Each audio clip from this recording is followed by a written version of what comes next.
Tenemos la ceremonia de primera comunión.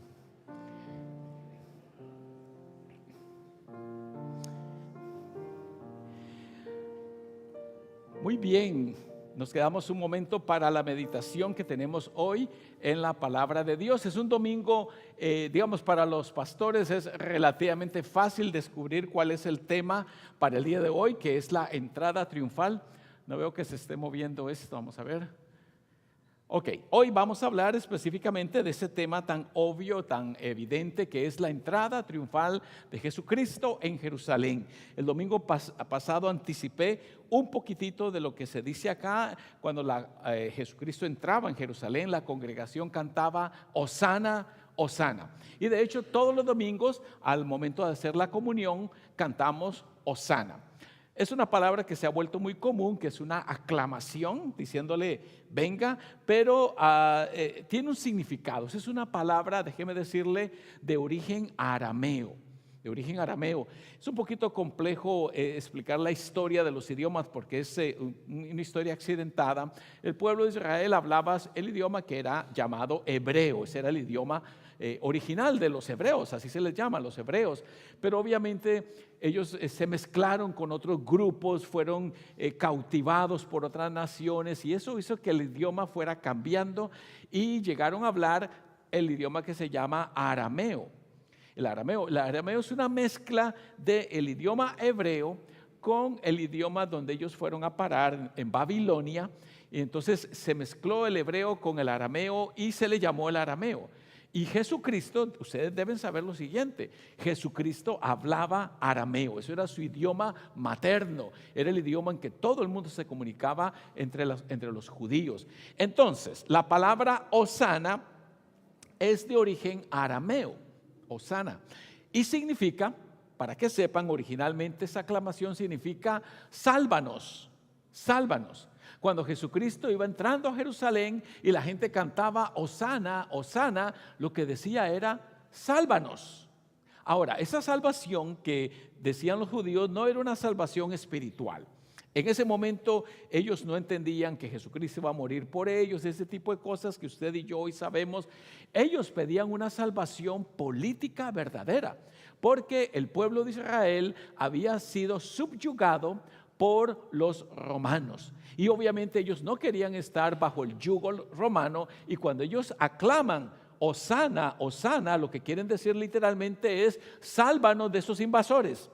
Sálvanos de esos que nos están oprimiendo. No queremos que ellos estén gobernando nuestra nación, porque les he dicho que, por ejemplo, personajes conocidos como Poncio Pilato, que lo mencionamos en el credo apostólico, Poncio Pilato era un gobernador romano. Es como que si en su país, piense cualquiera que sea su país, usted tenga un extranjero gobernando en la presidencia, en el Palacio Nacional y todo eso, porque son invasores. Y entonces, para la mentalidad judía en aquel tiempo de Jesús, eso era una invasión. Los romanos habían invadido Israel y habían derrocado al gobierno, y ellos gobernaban. Y por eso Poncio Pilatos es un gobernador romano que está representando al César, al emperador allá en Israel. Y eso, por supuesto, ocasionó muchos problemas. Pero bueno, decía que venimos a hablar específicamente de lo que significó la entrada triunfal de Jesucristo allá en Jerusalén, porque siempre hay dudas, hay inquietudes. Como una de las niñas me dijo en la clase de primera comunión: ¿por qué mataron a Jesús? De eso hablé un poco la semana pasada. ¿Por qué? Es una buena pregunta. Si era un hombre bueno, un hombre que ayudaba, una persona que sanaba, una persona que hablaba del amor de Dios, ¿por qué lo terminaron crucificando? Hoy voy a desenmascarar un poquitito esos hilos, pero entre las inquietudes, como quiero hablar un poquito de esa inquietud que probablemente incluso muchos adultos no comprendamos a cabalidad, aquí les tengo una pregunta inquietante. Llega un niño y le pregunta a su mamá: mamá, ¿cómo nacen los bebés? A lo que la mamá le contesta: bueno, mira, mijito, primero sale la cabecita, después los bracitos, después sale el cuerpecito y al final los pies. Y el niño responde: y luego lo arman.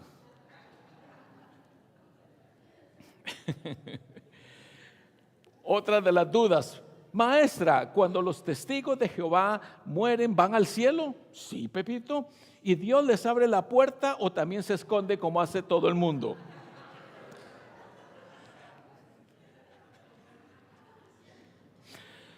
La profesora en el examen de religión le pregunta a Jaimito: Jaimito, dime, ¿cómo mató David a Goliat?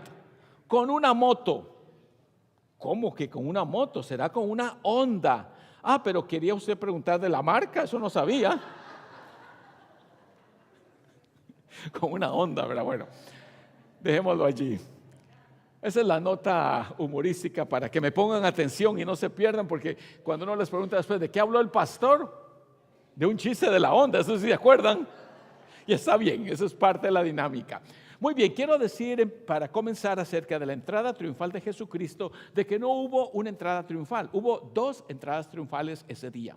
No una, dos. Usted debe saber lo siguiente.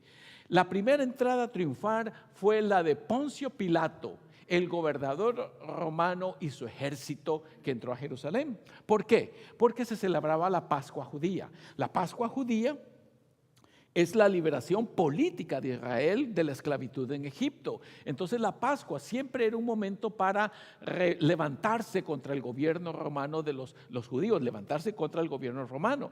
Entonces Poncio Pilato descendía con su ejército de más de 12,000 soldados a vigilar la Pascua judía para que no hubieran revueltas. Entonces él entra triunfante en Jerusalén. Déjeme decirle aquí brevemente en este mapa ese es el mapa de Israel, más o menos es una franja angosta, más larga que ancha, y entonces usted ve el caminito azul. Aquí está el mar Mediterráneo y ahí comienza un caminito azul que es el camino hacia Jerusalén. Ven que Jerusalén es el punto rojo que está allí. Y entonces Poncio Pilato venía de la ciudad de Cesarea, allá en el puro este de la ciudad, para vigilar la Pascua judía, de que no hubieran revueltas y levantamientos políticos, porque era una ocasión muy oportuna. Entonces Poncio Pilato efectivamente descendía a Jerusalén para vigilar en la Pascua judía, que era una fiesta muy importante para Israel. Entonces esa es la primera entrada triunfal. Ahora, ¿qué podemos decir de esa entrada triunfal? Bueno, había un desplazamiento geográfico de unas 80 millas y el traslado desde Cesarea, voy a poner el mapa aquí, el traslado desde Cesarea hasta Jerusalén tardaba más o menos de 3 a 5 días. Póngase a pensar unos 12,000 soldados armados con escudos, espadas y otras armas marchando por todas las calles hasta llegar allá. Era algo dramático, impresionante, era algo subliminal en un sentido. Y entonces el punto era llegar a poner orden. Entonces Pilato entra poderosamente con unas 10,000, 12,000 personas para proteger y vigilar la Pascua. Pero por otro lado viene Jesucristo. Es la entrada triunfal de Jesucristo. Delante de él, o más bien con él, vienen una gran multitud. Ahora, los seguidores cercanos a Jesús eran pocos. Quizás habían unos 50, 80, y el grupo más cercano hubiera sido los discípulos, los 12 discípulos, etc. Pero las multitudes empezaron a seguir a Jesús porque oyeron de que él era el Mesías, el Salvador. Y eso resonaba en sus oídos, y por eso dicen: Hosana, viene a salvarnos, ahora nos va a liberar del yugo romano que ha venido oprimiéndonos por tantos años. Y entonces por eso gritan Hosana, la palabra aramea que significa, ¿qué dije? Sálvanos. Pero no es una salvación espiritual, de perdón, ni nada de eso. Es una salvación política, literal, de destronar a Poncio Pilato, que gobierna en Judea, en Israel, para que ellos tomen el poder. Y entonces ellos esperaban una salvación política para Jesucristo, que venía desde Galilea, allá en el norte. Ve allá donde dice Galilee. Tenía que descender hacia el sur por esa franjita delgadita, ese río Jordán, hasta Jerusalén, que está aquí. Entre Jerusalén abajo hasta Galilea, donde vivía Jesús, Había también como unas 80, 100 millas, dependiendo qué rutas tomara, pero digamos unas 90 millas para llegar hacia abajo. Así que son dos entradas triunfales dramáticas. La más impresionante, en verdad, es la de Poncio Pilato, un ejército romano cabalgando por las calles, pero Jesucristo es aclamado como Rey y Señor en ese momento. Pero como dije, las multitudes no entendían muy bien lo que significaba. Porque dice acá que entrando a Jerusalén se sacudió toda la ciudad diciendo: ¿quién es este? Esa es una buena pregunta. Nosotros hoy que oímos hablar de Jesucristo en la escuela, en la iglesia, en el trabajo, en muchos lugares, pensamos que Jesucristo era súper conocido. Y en verdad lo seguirían multitudes, pero la mayoría de la gente no entendía muy bien quién era Jesucristo. Y de hecho, él era conocido allá en el norte donde él vivía, ahí sí era popular, pero en el sur, en Jerusalén, que era la capital, nadie lo conocía. Nadie sabía quién era él, y por eso la pregunta que hace la multitud, ellos están en la bulla. Es como cuando usted ve, tal vez en su país, cuando había algo afuera, bulla, usted salía a ver qué era, y si la gente gritaba, usted gritaba, pero sin saber en sí qué es lo que está sucediendo. Algo así fue lo que pasó, y por eso la gente se preguntaba: ¿quién es este? ¿De dónde viene? ¿Por qué lo sigue la gente? ¿Por qué lo claman: Hosana, Hosana, sálvanos? ¿Por qué? La gente no captaba muy bien. Y Jesucristo entiende esas palabras, y por eso el Evangelio nos dice que Jesucristo hizo un lamento. Cuando él entró a Jerusalén, dice que subió al Monte de los Olivos. Del Monte de los Olivos se ve muy bien la ciudad de Jerusalén, y dice que él lamentó y lloró por la ciudad, porque dice esas palabras: si también tú conocieras en este día el mensaje de paz, si tan solo entendieras para qué vengo yo, si tan solo comprendieras cuál es el propósito de mi visita a Jerusalén. Miren lo que sigue diciendo: porque vendrán días sobre ti cuando tus enemigos te rodearán con vallado y te sitiarán por todas partes, te estrecharán y te derribarán a tierra y a tus hijos dentro de ti, y no dejarán en ti piedra sobre piedra. Noten el llamado a esto: no dejarán sobre ti piedra sobre piedra, por cuanto no conociste el tiempo de tu visitación. Jesucristo tiene un cuadro más completo, por decirlo así, de lo que está aconteciendo. Y él se da cuenta que la ciudad lo aclama como rey, lo proclama con hosanas, piensa que él viene a liberar políticamente, y en un sentido los judíos tenían razón de esperar una salvación política, como se promete en muchos pasajes del libro de Isaías. Pero Jesucristo tiene otro propósito: de morir por nosotros. Y entonces él hace un lamento, él llora sobre Jerusalén, y miren lo que profetiza. Dice: vendrán tus enemigos, te rodearán con vallado, te sitiarán por todas partes, te estrecharán y te derribarán tierra a tierra, y no quedará en ti piedra sobre piedra. A ver, ¿a quién le gusta escuchar ese mensaje? Destrucción, asolamiento, arrasamiento completo de nuestra ciudad, de nuestra capital, de nuestro pueblo, lo que fuera.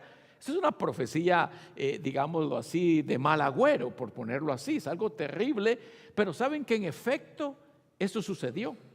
Poco después de la muerte de Jesucristo, los romanos invadieron Israel, destruyeron la ciudad, destruyeron el templo y mandaron a la gente al exilio. Y por eso uno oye que hay muchos judíos errantes en diferentes lugares, porque ellos perdieron su tierra por casi 2000 años.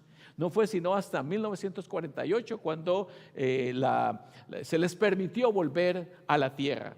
Pero nosotros tenemos un mensaje: preparémonos para su visita. Ya que él entra a Jerusalén, él viene a darnos un mensaje de paz, y en esta Semana Santa es cuando vamos a aprender sobre ese mensaje. Y ahora que la paz de Dios, que sobrepasa todo entendimiento, guarde sus corazones y mentes en Cristo Jesús, Señor nuestro. Amén.